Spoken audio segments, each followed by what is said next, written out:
ಒಂದು ಎಕ್ಕದ ಎಲೆಯನ್ನು ತಗೊಳ್ಳಿ, ಸ್ವಲ್ಪ ವಾಶ್ ಮಾಡಿ ನೀರಿನಿಂದ. ಆ ಎಕ್ಕದ ಎಲೆಯ ಮೇಲ್ಭಾಗದಲ್ಲಿ ನೋಡಿ, ಎಕ್ಕದ ಎಲೆ ಇಟ್ಕೊಂಡಾಗ ಆ ಮೇಲ್ಭಾಗದಲ್ಲಿ ಯಾರು ವಶವಾಗಬೇಕು, ಮನೆಯಲ್ಲಿ ಸಂಗಾತಿ ಸ್ವಲ್ಪ ದೂರ ಇದ್ದಾರೆ, ನನ್ನ ಕಟ್ಟಿಗೆ ಬರಬೇಕು, ಅಥವಾ ಪತಿ ದೂರ ಇದ್ದಾರೆ, ನನ್ನೊಟ್ಟಿಗೆ ಸಂಬಂಧ ಚೆನ್ನಾಗಿರಬೇಕು, ತಂದೆ ಮಕ್ಕಳ ನಡುವೆ ವೈಷಮ್ಯ ಇದೆ, ಅಲ್ಲಿ ಅವರು ಒಂದಾಗಬೇಕು, ಈ ವಿಚಾರಕ್ಕೆ ಯಶಸ್ಸನ್ನು ಕೊಡುತ್ತೆ. ಕೇವಲ ಎಕ್ಕದ ಎಲೆಯ ಮೇಲೆ ಮೇಲ್ಗಡೆ ನಿಮ್ಮ ಹೆಸರನ್ನು ಬರೀರಿ, ಕೆಳಗಡೆ ಯಾರು ವಶ ಆಗಬೇಕು ಅವರ ಹೆಸರನ್ನು ಬರೀರಿ, ಮಧ್ಯದಲ್ಲಿ ಒಂದು ಪ್ಲಸ್ ಮಾರ್ಕನ್ನು ಹಾಕಿ, ಮೇಲ್ಗಡೆ ನಿಮ್ಮ ಹೆಸರು ಬರೆದಿರತಕ್ಕಂಥದ್ದಕ್ಕೆ ಕುಂಕುಮವನ್ನು ಹಚ್ಚಿ, ಕೆಳಗಡೆ ಅರಿಶಿಣವನ್ನು ಹಚ್ಚಿ ಅದನ್ನು ಮಡಚಿ ಯಾವುದಾದ್ರೂ ಒಂದು ದಾರದಲ್ಲಿ ಕಟ್ಟಿ ನಿಮ್ಮ ಹತ್ರ ಇಟ್ಕೊಳ್ಳಿ.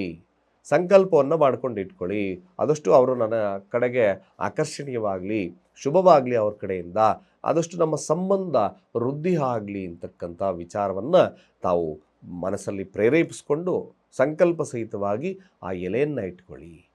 ಇದನ್ನು ಅಟ್ಲೀಸ್ಟ್ ವಾರಕ್ಕೊಮ್ಮೆ ನೀರಲ್ಲಿ ವಿಸರ್ಜನೆ ಮಾಡಿ ಮತ್ತೆ ಮಾಡ್ತಾಯಿರಿ.